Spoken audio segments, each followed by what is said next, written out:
Bharatiya Janata party के माननीय राष्ट्रीय प्रवक्ता डॉक्टर संबित पात्रा जी आपको संबोधित करेंगे। मेरा विनम्र निवेदन है माननीय संबित जी से कि आपको संबोधित करें। संजय जी, बहुत धन्यवाद। यहाँ मौजूद सभी पत्रकार वृंदों को बहुत बहुत अभिनंदन और बहुत धन्यवाद।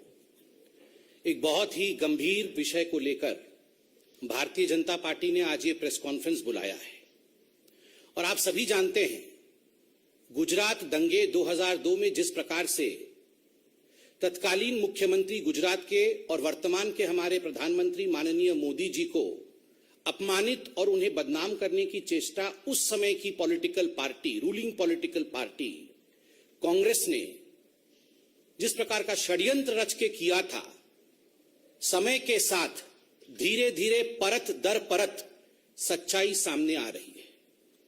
आप सबको अवगत है कि चंद हफ्तों पहले सुप्रीम कोर्ट में जब यह केस कॉन्क्लूड किया था तो सुप्रीम कोर्ट ने कुछ सख्त टिप्पणी की थी। केवल टू रिफ्रेश द मेमोरी, आपकी याददाश्त को ताजा करने के लिए वो 2 लाइन सुप्रीम कोर्ट से मैं पढ़ना चाहता हूं, क्योंकि आज जो प्रेस कॉन्फ्रेंस है इसी संदर्भ में है। सुप्रीम कोर्ट ने कहा था क्लीन चिट देते हुए नरेंद्र मोदी जी को कि the proceedings have been pursued for the last 16 years to keep the pot boiling obviously for ulterior design. All those involved in such abuse of process need to be in the dock and proceeded with in accordance with the law. कुछ ऐसे लोग थे जो जानबूझ के अपने ulterior design, अपने षड्यंत्र के कारण, अपने मकसद के कारण पॉट बॉइलिंग अर्थात इस पूरे विषय को जीवित रखने का काम कर रहे थे और अतथ्य प्रस्तुत कर रहे थे। अब समय आ गया है, ये सुप्रीम कोर्ट ने कहा था कि इन लोगों के ऊपर भी कानून का सिकंजा कसे और इन लोगों को भी जुडिशियल ट्रायल फेस करना पड़े। यह सुप्रीम कोर्ट की सख्त टिप्पणी थी और मीडिया ने रिपोर्ट किया था। इसके पश्चात कुछ लोगों की गिरफ्तारी हुई। Teesta Setalvad, B Sreekumar, IPS officer Sanjiv Bhatt, कुछ लोग गिरफ्तार हुए। उनके ऊपर एक एसआईटी बैठाया गया था। आज सुबह से मीडिया रिपोर्ट के माध्यम से देश देख रही है कि ये जो एसआईटी है, एसआईटी ने अपने एफिडेविट को कोर्ट में सबमिट किया है। एफिडेविट ने अपने जांच को कंक्लूड करके ये जो रिपोर्ट रखा है, बहुत सारे सत्य को ये सामने लाती है। It reveals shocking truth, shocking facts have come to the fore after the SIT report in front of the court. बहुत स्पष्ट रूप से यह एफिडेविट कहती है कि तीस्ता सितलवाड़ और उनके साथी, उनके सहयोगी जो काम कर रहे थे, वो मानवता के लिए काम नहीं कर रहे थे। वो एक पॉलिटिकल डिजाइन के साथ, एक पॉलिटिकल ऑब्जेक्टिव के साथ, एक राजनैतिक मंसूबे के साथ काम कर रहे थे। और उनका मंसूबा क्या था? उनका 2 टूक मंसूबा था। They had 2 objectives. ये 2 पॉलिटिकल ऑब्जेक्टिव्स क्या थे? प्रथम पॉलिटिकल ऑब्जेक्टिव था dismissal and destabilization of the publicly elected Gujarat government. उस समय जो राज्य की सरकार थी गुजरात में, किस प्रकार से उसे बर्खास्त किया जाए और उसे अस्थिर बनाया जाए, यह प्रथम राजनीतिक मनसा, यह प्रथम पॉलिटिकल ऑब्जेक्टिव तीस्ता सितलवाड़ और उनके मित्रों का था, उनके साथियों का था। और जो दूसरा मनसा था, the second political objective was to frame innocent people in Gujarat riot 2002, जिसमें आदरणीय प्रधानमंत्री नरेंद्र मोदी जी का नाम भी शामिल है। किस प्रकार से नरेंद्र मोदी जी के नाम को शामिल किया जाए, किस प्रकार से उन्हें अपमानित किया जाए, उनको किस प्रकार से पदच्युत किया जाए, किस प्रकार से उन्हें परेशान किया जाए, ताकि भविष्य का एक लीडर जो भारतीय जनता पार्टी को आगे लेने की क्षमता जिसमें है, उसे रोका जा सके। इस मनसा के साथ तीस्ता और उनके साथी काम कर रहे थे। ये जो पॉलिटिकल ऑब्जेक्टिव था, इसका खुलासा एफिडेविट में हुआ है। एफिडेविट ने स्पष्ट रूप से कहा है कि ये जो कॉन्स्पिरेसी, ये जो षड्यंत्र है, this conspiracy was to malign the image of Gujarat. केवल नरेंद्र मोदी और केवल राजनैतिक दृष्टिकोण से नहीं, गुजरात किस प्रकार से इसमें उसके चित्र को मलिन किया जाए, इमेज ऑफ गुजरात को धक्का पहुंचे, यह षड्यंत्र भी तीस्ता सितलवाड़ और उनके साथी कर रहे थे। और दुख का विषय है, जो हम कह रहे थे, जो हम सोच रहे थे, जिस पर डिबेट और डिस्कशंस होते थे, आज एफिडेविट में वो हकीकत सामने आया है कि षड्यंत्र तो हुआ, षड्यंत्र के रचयिता कौन थे? Who were the ones who were driving these conspiracies? Ahmad Patel, Shri Ahmad Patel, जो पूर्व के कांग्रेस के दिग्गज नेता, राज्यसभा के मेंबर ऑफ पार्लियामेंट और मुख्यतः chief political adviser to the then Congress president Sonia Gandhi. मैं आज इस मंच से अहमद पटेल जी की शांति की कामना करता हूं। वो आज हमारे बीच में नहीं है और भारतीय जनता पार्टी संवेदनशीलता में विश्वास रखती है। अहमद पटेल तो मात्र एक नाम है, he is just a name. The driving force behind Ahmed Patel was his boss Sonia Gandhi. Ahmed Patel तो मात्र एक नाम है, काम तो सोनिया जी का था। नाम अहमद पटेल, काम सोनिया जी, इसलिए अपने मुख्य राजनैतिक सचेतक, अपने मुख्य पॉलिटिकल एडवाइजर अहमद पटेल के माध्यम से सोनिया जी ने गुजरात के छवि को धूमिल करने की चेष्टा की। अहमद पटेल जी के माध्यम से सोनिया जी ने नरेंद्र मोदी जी को घेरने की चेष्टा की, उन्हें अपमानित और उन्हें किस प्रकार से निष्कासित किया जाए इसकी चेष्टा की। और ये पूरे षड्यंत्र की रचयिता सोनिया गांधी है। और आगे बड़े स्पष्ट शब्दों में ये एफिडेविट कहती है, मीडिया से हमने एफिडेविट डाउनलोड किया है क्योंकि मीडिया एफिडेविट चला रही है। And I would like to quote from the affidavit, and I quote, the applicant Setalvad held a meeting with Ahmed Patel and received rupees 5 lakh at the first instance, where the money was given to her by one of the witnesses on the instructions of Patel. 2 days later, they met at the circuit house at Shahibabad in Ahmedabad, where she received rupees 25 lakh more from Patel. This amount was not for relief work, as relief activity was carried out by Gujarat Relief Committee. There were many other political leaders in the meeting. पैसे दिए गए और जो पहला किस्त गया है वो पहला किस्त 5 + 25 अर्थात 30 लाख का पहला किस्त सोनिया गांधी जी ने तीस्ता सितलवाड़ को दिया। अहमद पटेल जी हमारे बीच में नहीं है, अहमद पटेल जी ने तो केवल डिलीवर किया, दिया सोनिया जी ने अपनी तिजोरी से, डिलीवरी की अहमद पटेल जी ने और लिया तीस्ता सितलवाड़ ने। और याद रखिए, ये 30 लाख उस जमाने में केवल पहला किस्त था। This was just the first instalment. इसके आगे न जाने कितने करोड़ों रुपए सोनिया गांधी जी ने नरेंद्र मोदी जी को अपमानित और बदनाम करने के लिए, झूठे षड्यंत्र में फंसाने के लिए, बीजेपी को नीचे गिराने के लिए, बीजेपी कैसे आगे ना बढ़े इस चेष्टा में, और केवल बीजेपी और मोदी को पीछे रख करके राहुल गांधी को प्रमोट करने के लिए तीस्ता सितलवाड़ का इस्तेमाल इस पैसे से सोनिया गांधी जी ने किया। और एक बड़ी बात जो एफिडेविट कहती है, this money was not for relief work. ये पैसा कोई रिलीफ वर्क के लिए नहीं था, किसी गरीब के लिए नहीं था, किसी दुखियारी के लिए नहीं था। ये पैसा उनके पर्सनल यूज के लिए था, क्योंकि गुजरात रिलीफ कमेटी बनी हुई थी। जो भी पैसा रिलीफ वर्क के लिए जाता था वो इस कमेटी में जाता था। और दूसरे पॉलिटिकल लीडर्स के साथ भी मीटिंग हुई। सबसे बड़ी बात है, यह एफिडेविट कहती है 4 महीने बाद पुनः एक क्लैंडेस्टीन, कोट अनकोट क्लैंडेस्टीन माने चोरी चोरी चुपके चुपके, चोरी चोरी चुपके चुपके रात के अंधेरे में ये सारे षड्यंत्रकारी, कौन? तीस्ता सितलवाड़, संजीव भट्ट, श्री कुमार, ये कहां मिले? ये अहमद पटेल जी के घर में मिलते हैं और उसके बाद कांग्रेस के बड़े बड़े दिग्गज नेताओं के साथ मिलते हैं। What was the purpose? The only purpose was to destabilize and dismiss the Gujarat government and to defame the then CM of Gujarat, Narendra Modi ji. एक ही मकसद था, उसको लेकर इनकी मीटिंग होती है। आज जो रिपोर्ट आए हैं वो दिल को दहला देते हैं कि ये सब जो षड्यंत्र कर रही थी, जो मैलिशियस काम कर रही थी तीस्ता सितलवाड़, इससे प्रसन्न होकर, अति प्रसन्न होकर सोनिया जी ने पद्मश्री दिया 2007 में तीस्ता सितलवाड़ को। केवल पैसे नहीं, पद्मश्री भी दिया गया। और ये पद्मश्री देने का काम तो अहमद पटेल जी नहीं, ये तो सोनिया गांधी जी खुद कर रही थी, चयन तो वही करती थी। और याद रखिए, ये तीस्ता सितलवाड़ सोनिया गांधी जी के किचन कैबिनेट अर्थात एनएसी नेशनल एडवाइजरी काउंसिल की मेंबर थी। Teesta Setalvad was one of the coveted members, a revered member of the National Advisory Committee of Sonia Gandhi, which was a non-constitutional body, and she worked according to the advices of Teesta Setalvad. बंधुगण, आज अखबारों में यह भी छपा है कि तीस्ता सितलवाड़ राज्यसभा की सीट चाहती थी, राज्यसभा का नॉमिनेशन चाहती थी। ये तो हम सरकार में आ गए, वरना आज तीस्ता सितलवाड़ हो सकता है गृह मंत्री होती, हो सकता है आज एक बहुत बड़े पद पे होती।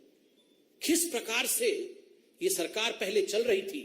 और अंत में ये एफिडेविट कहती है, miss appropriation of funds for personal use, personal use के लिए मिस अप्रोप्रिएट किया फंड। और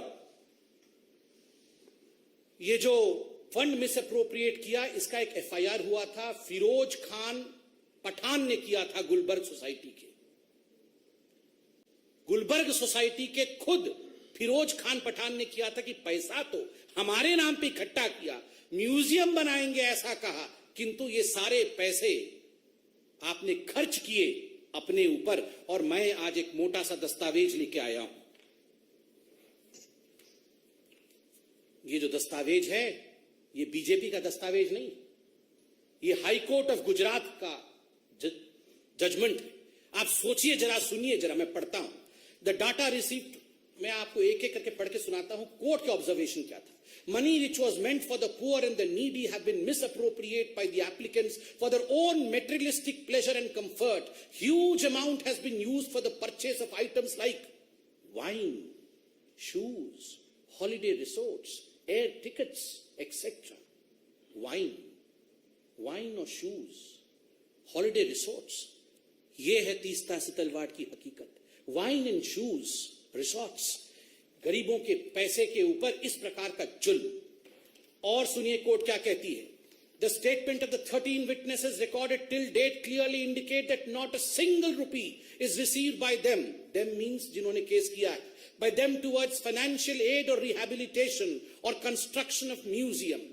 Investigation has revealed that it is only after the publication of interviews, photographs, articles relating to the Gujarat riots, and more particularly after the massive campaign in 2008 onwards for collecting funds for establishment of the Museum of Resistance for the Gulbarg Society, that the funds started flowing into the two NGOs in crores, 44% of which in Sabrang Trust and 35% to the CJP have been transferred into personal accounts. Crores were transferred into personal accounts, a court कहती है। Having gone through the material on record, I have noticed, I means the judge, I have noticed something very shocking and at the same time extremely sad. मैं बहुत दुखी हूं, जज कह रहे हैं। There are serious allegations against the applicants of misuse and misappropriation of huge amount received by them through various donors. The money which should have gone to the poor and the needy appears to have been prima facie misused for their personal pleasure and comfort. Personal pleasure और comfort के लिए ये पैसा इस्तेमाल किया गया। बंधुगण, हमारी ये सरकार, मैं आज बीजेपी को भी धन्यवाद देता हूं। मैं तो एक बीजेपी का साधारण, हम दोनों जो बैठे हैं साधारण कार्यकर्ता हैं, मगर इस विराट पार्टी को आज हम भी धन्यवाद देते हैं। Not through vengeance, but through patience we work. कभी भी बदले के भाव के साथ नहीं, धैर्य के साथ ये पार्टी काम करती है। और आज जो उक्ति हजारों करोड़ों साल से कहा जाता है, भगवान के घर में देर है मगर अंधेर नहीं, ये सारे एफिडेविट, ये सारे जजमेंट आज ये प्रूव करता है कि अगर धैर्य रख के काम किया जाए, बदले के भाव से काम नहीं किया जाए, तो ऊपर वाला भी, the supreme consciousness yields, he lessons, और सच्चाई सामने आती है। Truth has the uncanny habit of revealing itself. It may be late, but ultimately truth reveals itself. And the truth is, the driving force behind the conspiracy was Sonia Gandhi. सच्चाई है कि जो driving force है किस प्रकार नरेंद्र मोदी जी को अपमानित किया जाए, बदनाम किया जाए, बीजेपी को छल कपट करके समाप्त किया जाए, गुजरात में सरकार को वहां डिसमिस किया जाए, उसको किस प्रकार से अस्थिर किया जाए, गुजरात दंगे को लेकर राजनीति की जाए, इसके पीछे केवल और केवल एक व्यक्ति थी और वह है Sonia Gandhi, the president of the Congress party. Today we are wanting answers from none other than Sonia Gandhi. No Jairam Ramesh would suffice in answering this. Jairam Ramesh ji को एक कागज रिलीज कर देंगे और इनके कागजों की हकीकत तो हम 3 दिन से देख रहे हैं. ये हामिद अंसारी जी के 3-3 लाइन के कागज रिलीज करते हैं और हर दिन शाम को आप मीडिया वाले जो चतुर्थ स्तंभ हैं वो आप इनके कागज की धज्जियां उड़ा देते हैं, हकीकत सामने ले आते हैं, फोटो दिखा देते हैं, हकीकत दिखा देते हैं. तो आज भी केवल कागज से काम नहीं चलेगा जयराम रमेश जी. With a clear conscience, we beseech Sonia Gandhi ji to come and hold a press conference and address the nation as to why she was conspiring against Narendra Modi. Thank you so much. Republic TV. Sir, what do you say on this news just spoke about Jairam Ramesh? He has come out and issued a statement. He has said that all these allegations are mischievous and well-factual. See, as far as Jairam Ramesh is concerned, I have observed that the day he became the media head of the communication head of Congress party, ये पहले से ही एक ऐसा document बना के रखे हुए होते हैं. ये हर दिन के हिसाब से डॉक्यूमेंट बना के रखे होते हैं कि this is malicious, this is mischievous, we have nothing to do, और केवल उसमें डेट चेंज कर करके रिलीज करते हैं. हमने प्रेस कॉन्फ्रेंस नहीं किया, एफिडेविट अभी जयराम रमेश जी ने पूरा पढ़ा नहीं और सुबह 6 बजे रिलीज कर दिया कि मिस्चीवियस है. अरे अभी तो प्रेस कॉन्फ्रेंस हुआ है, सारे डॉक्यूमेंट तो हमने अभी दिखाए हैं. जयराम रमेश जी, आपसे नहीं हो पाएगा, सोनिया जी को कहिए. सोनिया जी was the driving force. We do not want a Jairam Ramesh to answer with a piece of paper. We want Sonia ji to answer. Times Now Navbharat Ravikant Rai. Sambit ji, इस पूरे एफिडेविट पर 2 सफाई आई है. एक कांग्रेस पार्टी की तरफ से, एक अहमद पटेल के परिवार से. कांग्रेस पार्टी का ये कहना है कि एसआईटी जो है वो सरकार के दबाव में काम कर रही है, इसलिए एसआईटी पर उनको भरोसा नहीं है. अहमद पटेल की फैमिली कर रही है कि जो व्यक्ति डिपेंड करने की इस दुनिया में नहीं है उसका भी इस्तेमाल गुजरात इलेक्शन के लिए किया जा रहा है, क्योंकि गुजरात में विधानसभा चुनाव. देखिए, पहला मैं उत्तर देता हूं जो आपका पहला प्रश्न था कांग्रेस पार्टी की सफाई को लेकर. मैंने अभी अंग्रेजी में भी कहा, मैं हिंदी में कहता हूं कि कांग्रेस पार्टी हर विषय पर यही उत्तर देती है कि ये दबाव की राजनीति हो रही है, एसआईटी दबाव में काम कर रही है. 2 हफ्ते पहले जब सुप्रीम कोर्ट ने जजमेंट दिया, सुप्रीम कोर्ट ने कहा keep the pot boiling for ulterior design. षड्यंत्रकारी पूरे इस षड्यंत्र में शामिल थे, तो क्या ये सुप्रीम कोर्ट दबाव में काम कर रही थी? कांग्रेस क्या कहना चाहती? ये पूरा देश दबाव में काम करता है? कोई दबाव में काम नहीं करता है. आज सोनिया जी और कांग्रेस पार्टी दबाव में है, क्योंकि आज वो धरे गए, आज वो पकड़े गए और आज उनको उत्तर देना पड़ेगा. जहां तक अहमद पटेल जी का सवाल है, देखिए, मैंने बहुत संवेदनशीलता के साथ कहा उनकी आत्मा को शांति मिले. ये अटैक अहमद पटेल पे नहीं है, क्योंकि अहमद पटेल तो केवल एक पॉलिटिकल एडवाइजर थे. He was just a pawn who was used in the hands of Sonia Gandhi. वो तो केवल एक माध्यम थे. षड्यंत्रकारी तो सोनिया गांधी है. उत्तर सोनिया जी को देना पड़ेगा. हम अहमद पटेल जी की परिवार का सम्मान करते हुए उनसे कोई उत्तर नहीं मांग रहे हैं. उत्तर सोनिया जी को देना पड़ेगा, जिनके एडवाइजर अहमद पटेल थे. He was just the medium through which Sonia Gandhi acted. Arun Singh.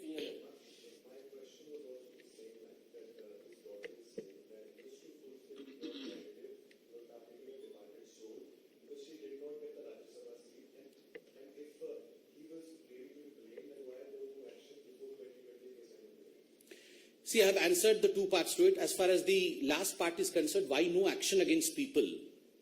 I have categorically stated and I have thanked the Bharatiya Janata Party that this party does not believe in vengeance. This party believes in fact. This party believes in patience. This party believes in a judicial process. This party believes in institutions which have been laid down by our forefathers constitutionally. हम लोगों को विश्वास है एक judicial प्रक्रिया के ऊपर, और इसलिए कुछ भी काम हम बदले की भाव के साथ नहीं करते. और इसीलिए किसी को घर से घसीट के लाना, किसी को गिरफ्तार करना, ऐसी प्रक्रियाओं पे हम विश्वास नहीं करते हैं. हम debate, discussion, investigation, courts, judicial process, इनमें विश्वास करते हैं. और कोई प्रश्न? धन्यवाद.